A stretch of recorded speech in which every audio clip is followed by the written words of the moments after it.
Welcome to Shri news బులెటిన్ల ముందుగా headlines. Faction దాడులు అరికట్టే బాధ్యత పోలీస్ వారిదే, జిల్లా అధ్యక్షులు మల్లెల రాజశేఖర్.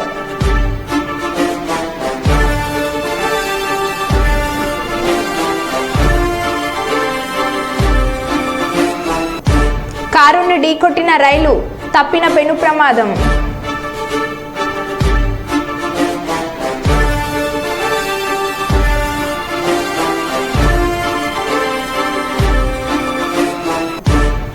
వరద నీటిలో కొట్టుకుపోయిన యువకుడు.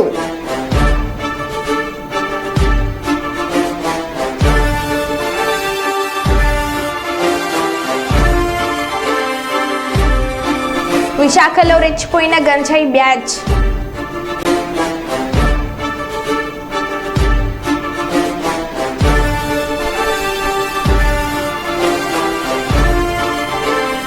గుడికొత్తూరు గ్రామంలో వింత ఆచారం.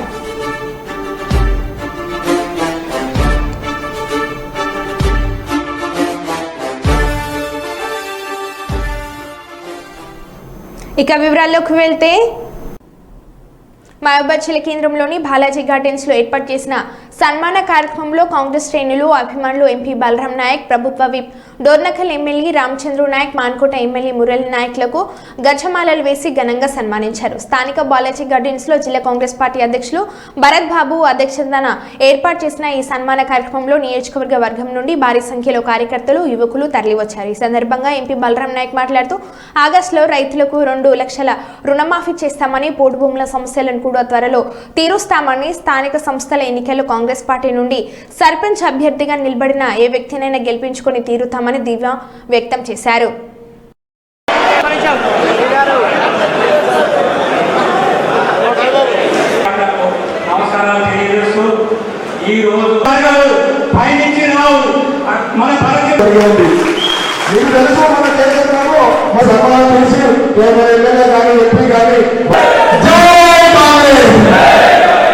జిల్లా అధ్యక్షులు భరత్ చంద్రెడ్డి గారికి, మన జిల్లా అధ్యక్షులైన భరత్ చంద్రెడ్డి గారికి వాళ్ళు సభ నిజంగా క్రాఫ్ట్ గురించి పోలాల్సింటారు.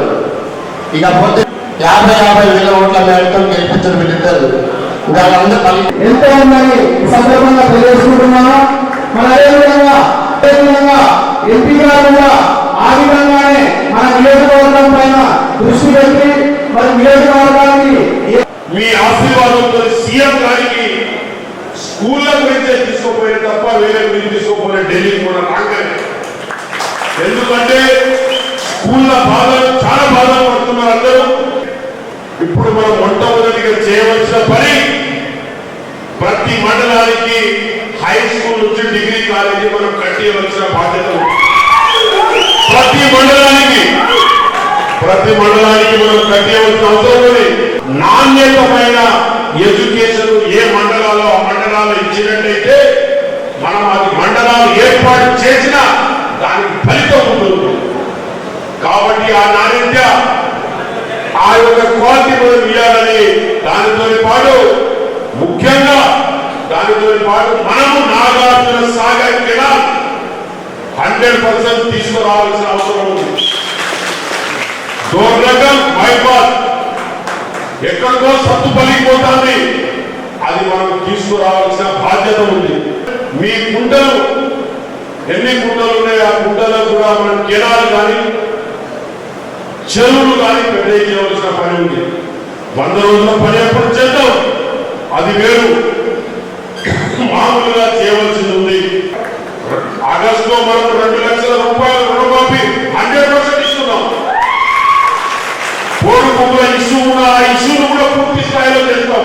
పోడు భూములు ఎక్కడెక్కడ మనకి ఉన్నాయో భూములు, పోడు భూముల చట్టం మనం డెఫినెట్ గా మన భూముల కాడికి ఎవరు దొరుకుతున్నారో వాళ్ళకి తీసుకొస్తాం. అది కూడా పూర్తి స్థాయిలో చేద్దాం.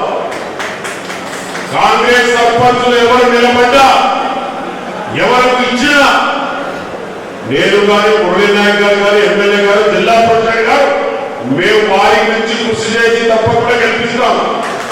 నాకు పంచాయతీ ఉద్యోగులు ఇంకోసారి ఎంపీగా నిలబడతా, మీ అందరి ఆఫీసులు, మీ పాదాలకు అందరికి ఫండ్స్ ఇస్తాం. ఇప్పుడు తీసుకోవాల్సినవి చాలా ఉన్నాయి. ప్రతి వాళ్ళకి ఇంద్రపై చేయాలి, ప్రతి వాళ్ళకి పింఛన్ ఏ విధంగా వస్తుందో పెన్షన్ చేయాలి, స్కూల్ ఫెసిలిటీ చేయాలి, కాలేజీ ఫెసిలిటీ చేయాలి, రైతులకు గిట్టుబాటు ధర చేసే ప్రతి రైతు, ప్రతి అన్న, ప్రతి తల్లి వెంట నేను తప్పకుండా ఉంటాను. నేను ఇంతకుముందు కూడా చెప్పిన ప్యారేగాన్ చెప్పుల ఫ్యాక్టరీ నేను పోతున్న మునియప్ప దగ్గరికి 4-5 రోజుల తర్వాత పోతున్న కర్ణాటకకు. ఆయన నియోజకవర్గానికి ఒక చెప్పుల ఫ్యాక్టరీ పెట్టించాడు. అది నేను ప్రయత్నం చేస్తున్నా, 100% చేసి తీరుతా కూడా. డెఫినెట్ గా మేము ప్రయత్నం భాగంగా చేస్తూనే ఉన్నాం, 100% చేస్తాం. ఇంకా కొత్తగా ఈ అన్ఎంప్లాయ్మెంట్ మన ఈ 2 నియోజకవర్గాలకు ఏ విధంగా కులాలకు అతీతంగా ఏ విధంగా తగ్గాలనేది కూడా ప్రయత్నం చేస్తున్నాం. పెళ్లిలు, పుట్టినరోజు, గృహ ప్రవేశాలు, షాప్ ఓపెనింగ్లు చేసినా అక్కడికి వెళ్లి అల్లరి చేయకూడదని హిజ్రాలకు కౌన్సిలింగ్ ఇస్తున్న తెలంగాణ పోలీసులు. రూపాయల జరిమానా పడుతుంది. ఇది లాస్ట్ వార్నింగ్. మిర్యాలగూడ 1 టౌన్ ఒకటే కాదు, మిర్యాలగూడ మండలంలో ఎక్కడ మీరు వచ్చి మీ మీద కంప్లైంట్ వస్తే ప్రతి ఒక్కరి మీద కేసు అవుతుంది. నేను ఒక కేసు అయింది మీ అందరి మీద తెలుసా, అందరి మీద కేసు అయింది. లాస్ట్ అవకాశం ఇస్తున్నా, బతకడానికి మీకు ఏవైతే అవకాశాలు ఉన్నాయో అవకాశాలు ఉపయోగించుకోండి. మీ అమ్మాయి కానిస్టేబుల్కి అప్లై చేసుకోండి. మీకు ఇంకేమైనా అవకాశాలు ఉంటే అవకాశాలు తీసుకోండి తప్ప అని ఒకరి ఇంటికి పోయి వాళ్ళ హక్కులను భంగం పరచకుండా మీరు డబ్బులు వసూలు చేసేది కరెక్ట్ కాదు. ఎక్స్ట్రాషన్ అంటారు దాన్ని. షీట్ ఓపెన్ చేస్తాను మీకు ఇప్పటి నుంచి. మీరు ఫ్యూచర్లో ఏ గవర్నమెంట్ జాబ్ కూడా పనికిరావు. ఇప్పుడు అమ్మాయి అదే ఇబ్బంది పడుతుంది. రేపు అనవసరంగా ఇబ్బంది పడద్దు, చట్టాన్ని మీ చేతుల్లో తీసుకోవద్దు. పోలీసు వాళ్ళు ఏం చేయరు, ఇంకా మంది వస్తా అంటే నాకు కూడా గ్యాంగ్ ఉంది వెనుక, మా పోలీస్ పవర్ ఉంది కదా, పెన్నే పెడతా. కొట్టాలంటే మాకు కూడా లాఠీ తీసుకొని కొట్టవచ్చు. Friendly policing ఎవరికది? మంచి ఉన్న వాళ్ళకి మాత్రమే ఫ్రెండ్లీ పోలీసింగ్. చట్టాన్ని ఎవరు చేతిలో తీసుకున్నా కొట్టే పవర్ ఉంది. మినిమం ఫోర్స్ యూజ్ చేయమని కోర్టులో చెప్తున్నాయి. అర్థమైందా? కొట్టడం మాకు పెద్ద సమస్య కాదు. మీరు లేపితే మేము కూడా లేపుతాం. మేము కూడా అన్ని ఇప్పుకొని వచ్చాం. మీకన్నా ముందు అన్ని ఇప్పుకొని వచ్చేటోళ్ళం మేము కూడా. ఇవన్నీ తమాషాలు లేదు. నెక్స్ట్ టైం చట్టం అంటే చట్టానికి అనుగుణంగా ఉండాలి. అందరికీ హన్మకొండ పబ్లిక్ గార్డెన్ నుండి ములుగు రోడ్లోని శ్రీ వెంకటేశ్వర గార్డెన్స్ వరకు జరగనున్న శ్రీ జగన్నాథ యాత్రను విజయవంతం చేయాలని వరంగల్ ఇస్కాన్ కోఆర్డినేటర్ దామేశ్వర ధామేంద్ర దాస్ పిలుపునిచ్చారు. పైడిపల్లిలోని ఇస్కాన్ దేవాలయంలో రేపు జరగబోయే జగన్నాథ రథయాత్ర కరపత్రాన్ని ఆవిష్కరించారు. వరంగల్ నగరంలో గత 25 సంవత్సరాల నుండి శ్రీ జగన్నాథ రథయాత్ర నిర్వహిస్తున్నామని రేపు జరగబోయే 26వ రథయాత్రను భారీ సంఖ్యలో భక్తులు హాజరై విజయవంతం చేయాలని హన్మకొండ పబ్లిక్ గార్డెన్ నుండి చౌరస్తా Mulugu road MGM junction Pochamma Maidan junction నుండి వెంకటేశ్వర గార్డెన్స్ లో రథయాత్ర ముగుస్తుందని, భక్తుల ఆరాధనతో ఈ జగన్నాథుని శోభయాత్ర సాగుతుందని, యాత్ర పూర్తయ్యాక భక్తులకు ప్రసాద వితరణ ఉంటుందని ఇస్కాన్ కోఆర్డినేటర్ దామేశ్వర ధామేంద్ర దాస్ తెలిపారు.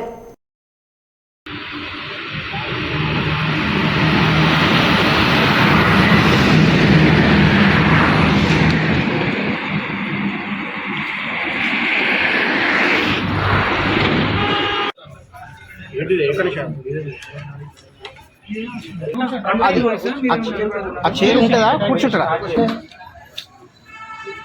వాయిస్ చెప్తారు బాబాయ్ అట్లా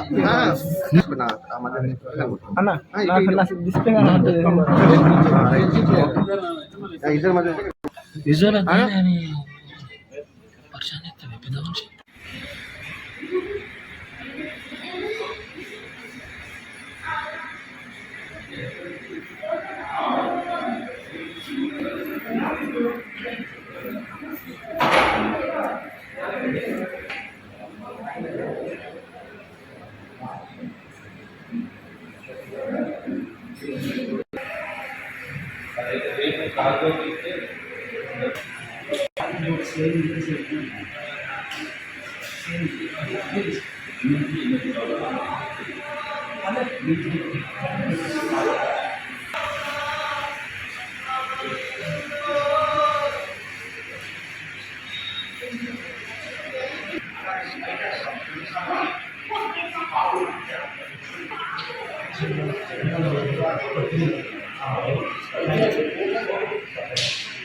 దర్శనము అతని యొక్క కృపకు పాత్రలవ్వాలని నా పేరు రామేశ్వర ధర్మేంద్ర దాస్. ఇక్కడ నేను కోఆర్డినేటర్గా సర్వీస్ చేస్తున్నాను.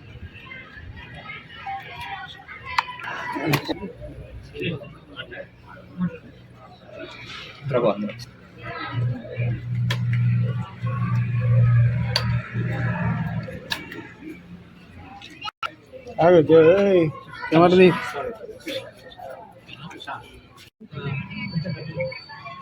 ఏం లేదు పోతారా ఇస్కాన్ వరంగల్ తరఫున జరుగుతున్నటువంటి జగన్నాథ్ రథయాత్ర ఉత్సవానికి వచ్చినటువంటి యొక్క భక్తులకి, అంతేకాకుండా ప్రెసిడెంట్ వాళ్ళందరికీ కూడా first of all ISKCON Warangal తరఫున స్వాగతం. సో రేపు మనము జగన్నాథ్ రథయాత్ర జరుపుకోబోతున్నాము.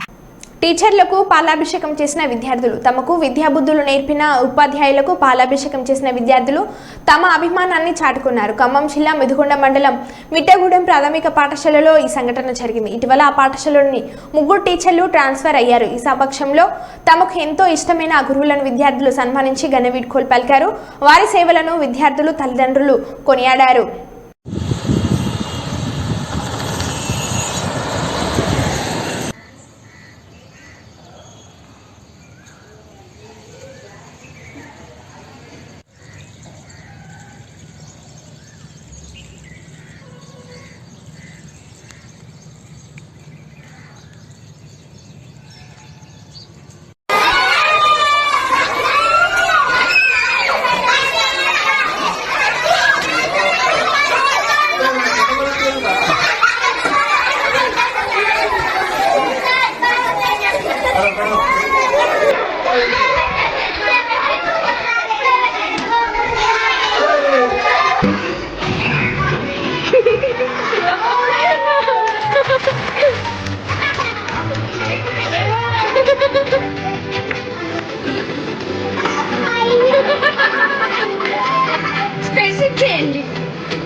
ఫస్ట్ టైం అనుకుంటా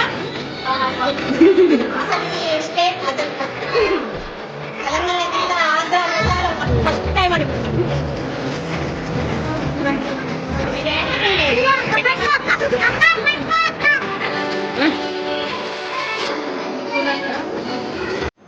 హన్మకొండ చౌరస్తా దగ్గర హన్మకొండ పాత బస్టాండ్ ఎదురుగా కదీం ఫుట్వేర్ షార్ట్ సర్క్యూట్ అయింది.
మండలంలోని ఎంపీ బలరాం నాయక్ స్వగ్రామంలో గ్రామస్తులు ఏర్పాటు చేసిన ఆత్మీయ సన్మాన సభకు ముఖ్య అతిథిగా హాజరైన రాష్ట్ర పంచాయతీరాజ్ గ్రామీణాభివృద్ధి స్త్రీ శిశు సంక్షేమ శాఖ మంత్రివర్యులు డాక్టర్ దనసరి అనసూయ సీతక్క ఈ సందర్భంగా మాట్లాడుతూ గత సంవత్సరాలుగా అధికారంలో లేకపోయినా అప్పటి ప్రభుత్వ పెద్దలు ఎన్ని ప్రలోభాలకు గురిచేసినా మొక్కవన్నే దీక్షతో కాంగ్రెస్ పార్టీని నమ్ముకొని ప్రజల కష్ట సుఖాల్లో పాల్పంచుకున్న నాయకుడు పోరిక బలరాం నాయక్ అని ప్రజల ఆశీస్సులతో మహబాద్ పార్లమెంట్ ఎన్నికల్లో భారీ మెజార్టీతో గెలుపొందడం నిజంగా సంతోషకరమని మనసులో ఎలాంటి కుట్రలు కుతంత్రాలు లేని బోల శంకరుడు మన బలరాముడు అని బలరాం నాయక్ కేంద్ర మంత్రిగా ఉన్నప్పుడే ములుగుకు 100 పడకల ఆసుపత్రి, జాతీయ రహదారి, వెడల్పు Kasturba model high school, sub స్టేషన్లు, ఏటూరు నగరం, ముల్లకట్ట బ్రిడ్జి నిర్మాణం ఇలా అనేక అభివృద్ధి పనులు చేపట్టారు అని ఇప్పుడు రాష్ట్రంలో కాంగ్రెస్ ప్రభుత్వం ఉంది. రాష్ట్రంలో నేను మంత్రిగా, కేంద్రంలో ఎంపీగా ఈ నియోజకవర్గ అభివృద్ధికి కృషి చేస్తామని సీతక్క అన్నారు.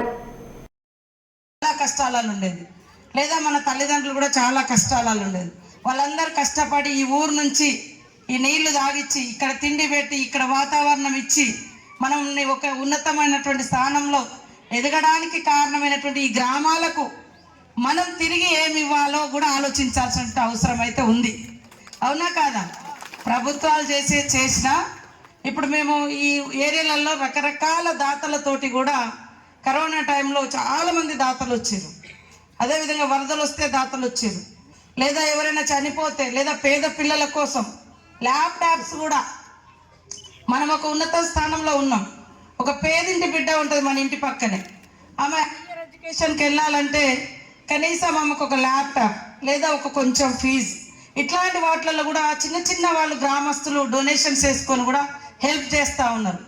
మనం పోయేటప్పుడు ఏది రాదు, పక్కా చెప్పగలుగుతున్నా. ఏమన్నా తీసుకుపోతామా? ఏం తీసుకుపో. కాబట్టి అలెగ్జాండర్ అంటారట, నేను ఈ దేశాలన్నీ ఏలినా కానీ నాతోటి ఏమి రాదు, అందుకనే నేను చనిపోయిన తర్వాత నా చేతులు బయటకు పెట్టండి, ఈ బయటికి పెట్టి నన్ను పూడ్చండి అంటాడట. ఎందుకంటే నేను పోయేటప్పుడు నా చేతిలో కూడా ఏం లేదు అని చెప్పడానికి. సో మనం అలెగ్జాండర్ ఎందుకు గుర్తు చేసుకుంటున్నాం? ఆయనకంటూ ఒక చరిత్ర ఉంది కాబట్టి ప్రతి ఒక్కరి ఒక చరిత్రకారులుగా మిగిలాలి, ఒక సృష్టికర్తలుగా. మనకంటూ ఒక ఐడెంటిటీ, మన కుటుంబం బాగుంటుంది, ఓకే, బాగుపడాలని కష్టపడ్డాం, తపనపడ్డాం, సంపాదించుకున్నాం, కుటుంబం సంతోషంగా ఉంటుంది. కానీ మన పక్కన కూడా కొంచెం చాలామంది కంపెనీలతో ఒప్పందం చేసుకొని కొన్ని గ్రామాలలో ఇప్పుడు model bus stand, model market, ములుగులో సరైనటువంటి మార్కెట్ లేదు, ఇవన్నీ కూడా ప్రణాళిక చేస్తున్నాం కొత్తగా కలెక్టర్ని తీసుకొచ్చి. కాబట్టి మీరందరు ఇక్కడ ఉన్నటువంటి గ్రామ బిడ్డలందరూ కూడా మాకు సహకరించి మనందరి ఈ గవర్నమెంట్కి సపోర్ట్ చేస్తూ గవర్నమెంట్ ద్వారా వచ్చేటువంటి ఏ పనైనా కూడా మీ అందరికీ ఉపయోగపడే విధంగా చేస్తానని. మరి మన మధు కూడా నా దగ్గరకు వచ్చిండు. మధు వాళ్ళన్న మీ చెప్పగానే మదనపల్లి అనగానే లోకల్గా ఈ అనగానే నా శాఖలో ఉన్నది, నేను నాకు అవకాశం ఉన్నంతలో తనకు అందుబాటులోకి వచ్చేటట్టుగా సహకారం చేసిన యాజ్ పర్ రూలే. కానీ మనం మన ప్రాంతం వాళ్ళు అనగానే ఎవరికైనా ప్రాంతం ప్రీతి ఉంటుంది, అభిమానం ఉంటుంది. కాబట్టి తప్పకుండా మన పుట్టి పెరిగిన ప్రాంతాలు, మనల్ని కన్న తల్లిదండ్రులను ఎప్పుడు కూడా మర్చిపోకూడదని తెలియజేస్తాం. ఇవాళ ఎంత గొప్ప గొప్ప ఉద్యోగాలలో ఉన్నా తల్లిదండ్రులను అనాథలుగా పెట్టకూడదు. ఈరోజు నువ్వు గొప్ప స్థానంలో ఉండడానికి కారణం నిన్ను కనిపెంచిన తల్లిదండ్రులు. వాళ్ళు లేకుండా నువ్వెవరో కూడా లేదు. వాళ్ళు కనీసం విద్యాబుద్ధులు నేర్పకుండా నువ్వు ఈ స్థాయిలో వచ్చే వాళ్ళం కాదు. కాబట్టి తల్లిదండ్రులను కాపాడుకోవాలి, ఉన్న ఊరును కాపాడుకోవాలి. ఉన్న ఊర్లో నేను చూస్తా ఉన్నా కొంతమంది చనిపోతే సరే దురదృష్టవశాత్తు ఎక్కడో దానం చేస్తారు, పడేస్తారు. కరోనా అప్పుడైతే తల్లిదండ్రులు అంటే చనిపోతే ముఖం కూడా చూడడానికి కూడా రానటువంటి సిచ్యువేషన్ ఆ రోజు. అంటే పరిస్థితులు అంత భయంకరంగా వేదిక మీదకి ఆహ్వానిస్తున్నాం. ఇప్పుడు మన మోహన్ పైన ఒక పాటను పాడవలసిందిగా I invite Mohan Singh song. Mohan Singh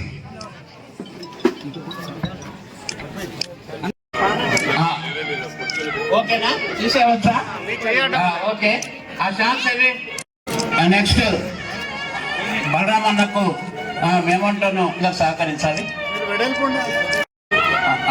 ఇప్పుడు ఛాన్స్ ఛాన్స్ కాపండి ముందు. ఓకే, ఇది అన్నకు వీడు అంబేద్కర్, సావిత్రిబాయి పూలే వీళ్ళిద్దరు అన్న అమ్మను అది వాళ్ళు మళ్ళీ ఇక్కడ ఇస్తున్నారు.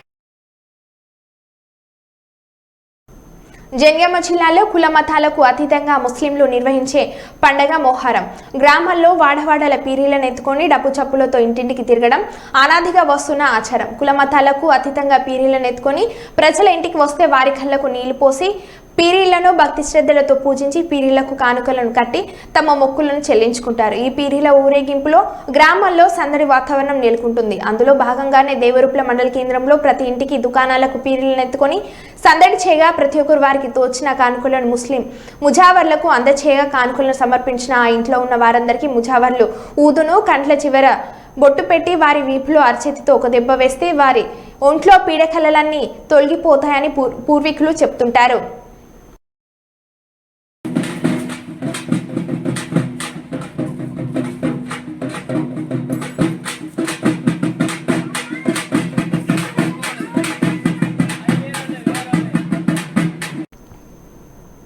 భద్రాద్రి కొత్తగూడెం జిల్లా ఇల్లందు పట్టణంలోని సూపర్ బజార్ ఏరియాలో ఆర్ ధీరజ్ సెల్కి గత ఏడాది డిసెంబర్లో లింక్ వచ్చింది. దాన్ని తిరుగుగా పెట్టుబడి పెట్టి టాస్క్ పూర్తి చేస్తే రెట్టింపు డబ్బులు వస్తాయని సమాచారం అందింది. అతను టాస్క్ పూర్తి చేసి విడతల వారీగా 2.72 లక్షలు ఆన్లైన్ చెల్లింపులు చేశాడు. తిరిగి ₹1 కూడా రాలేదు. మోసపోయినట్లు గ్రహించి అదే నెలలో సైబర్ క్రైమ్ విభాగాన్ని వారి సూచన మేరకు ఇల్లందు పోలీసులను ఆశ్రయించడంతో కేసు నమోదు చేసి విచారణ చేస్తున్నారు.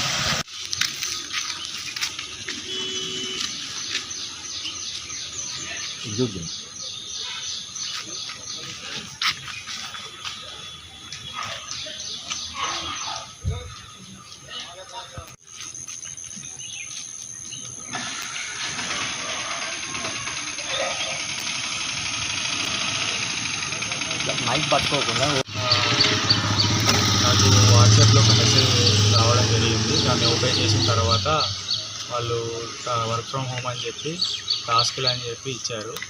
ఇచ్చితే మనీ వస్తే అది అని చెప్పి అనేది టెలిగ్రామ్ లింక్ పెట్టారు. టెలిగ్రామ్ లింక్లో పెట్టేసరికి టాస్క్లు అని చెప్పి అనడం వల్ల చూసి క్లిక్ చేశాను. క్లిక్ చేయడం వల్ల ఫస్ట్ 2 టాస్కులు మామూలుగానే జరిగాయి. తర్వాత 3వ టాస్క్ నుంచి డబ్బులు అడగడం మొదలుపెట్టారు. ఆ డబ్బులు పెట్టిన తర్వాత అది మీ డబ్బులు అయిపోయినాయి అవి అని చెప్పి నా దగ్గర చాలా మనీ తీసుకుంది. చాలా అమౌంట్ పోయింది. ఆ అమౌంట్ పోవడం వల్ల నా డబ్బులు నాకు రావడం కోసం డబల్ పెట్టేసరికి దానివల్ల అమౌంట్ కొంచెం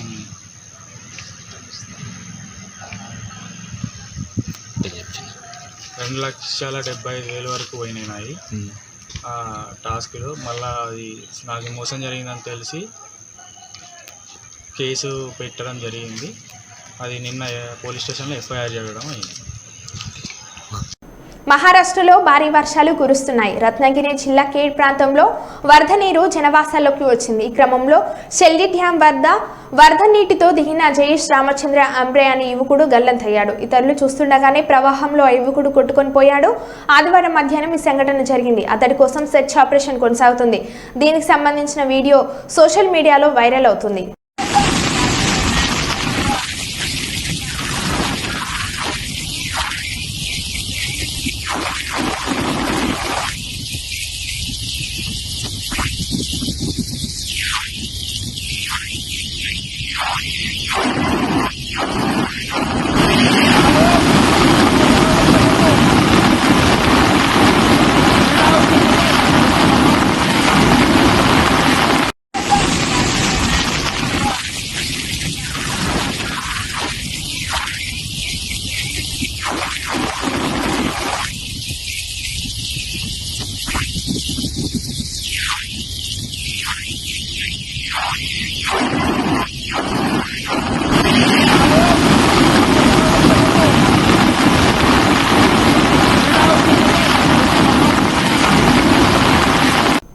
దామెర పోలీస్ స్టేషన్ పరిధిలోని నడికుడ మండలం కంటత్ముకూర్ వాగు ఉధృతికి అక్కడ ఏర్పాటు చేసిన బైపాస్ రహదారి వద్ద తాకిడికి కొట్టుకుపోయింది. వరద తీవ్రంగానే ఉంది.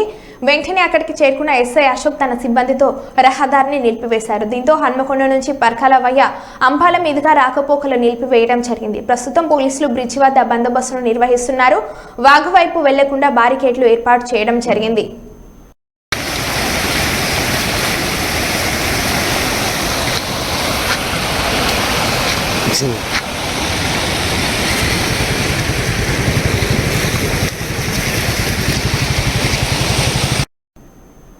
మేమేదైనా తప్పు చేస్తే మమ్మల్ని విమర్శించే మేము ఆ విమర్శలకు సిద్ధంగా ఉన్నాం. కానీ మాకు ఎటువంటి సంబంధం లేని విషయాల్లో మమ్మల్ని విమర్శిస్తున్నారు. కొంతమంది కావాలనే మాపై కక్షగట్టి దుష్ప్రచారం చేస్తున్నారు. గెలిచిన రోజు నుండి ప్రజల మధ్యనే ఉంటూ ప్రజల కోసం పనిచేస్తున్నాం.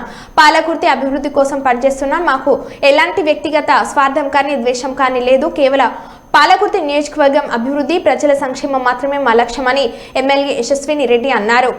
మీరందరూ కూడా చూస్తున్నారు కదా, గెలిచినప్పటి నుంచి మన నియోజకవర్గంలో ఏదైనా అది కొన్ని నేనేమైనా చేసినారా అంటే నాకు బాధ లేదు. నేను చేసిన దానికి నేను పడడానికి నాకు బాధ లేదు. కానీ ప్రతి దానికి తీసుకొచ్చి ఎమ్మెల్యే గారే చేస్తుండ్రు అన్న మాట బాధ కనిపిస్తుంది. నిన్నటికి నిన్న ఒకటి అయింది, అది నేను చెప్పని అవసరం లేదు. కానీ దాన్ని రాష్ట్ర స్థాయిలో పెట్టడం జరిగింది. అది నాకు సంబంధము లేదు. నేను పోనీ నాకేమైనా తెలుసా దాని గురించి అంటే అది లేదు. నా వయసు ఎంతుంటే పిచ్చి కొట్టే నా మీద మాటలు అనేటోళ్ళు అంత అనుభవం అంతా కూడా ఉండదు. అయినా కానీ నేను ఎప్పుడు చేతులు ముట్టుకొని ఏం కూర్చోట్లేదు కదా. ఇప్పుడు ఎమ్మెల్యేలైనా ఎక్కడైనా ఉంటున్నారా? ఎప్పుడు మీకు అందుబాటులో ఉండట్లేనా? ఎప్పుడు నేనైనా మా అత్తమైనా ఒకలం ఉంటే ఒకలం కాకుండా ఇద్దరం ఎప్పుడు కూడా అందరికి అందుబాటులో ఉంటున్నాం. అయినా కానీ ఇట్లా ప్రతి దానికి దోషించడము, ప్రతి దానికి తప్పులు దిగడము, లేనిపోని మాటలన్నీ కూడా కల్పిస్తున్నారు. అది మీ ఇంట్లో అట్లయితే మీకు బాధ అనిపించదా? మరి నేను కూడా ఎవరో ఒకళ్ళు ఇంట్లో అమ్మాయినే కదా.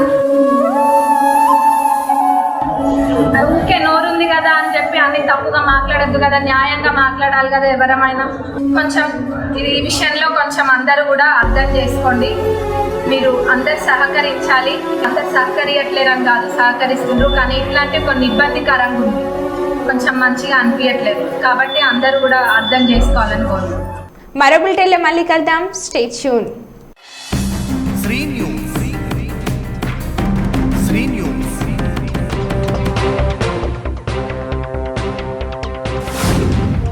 శ్రీ న్యూస్.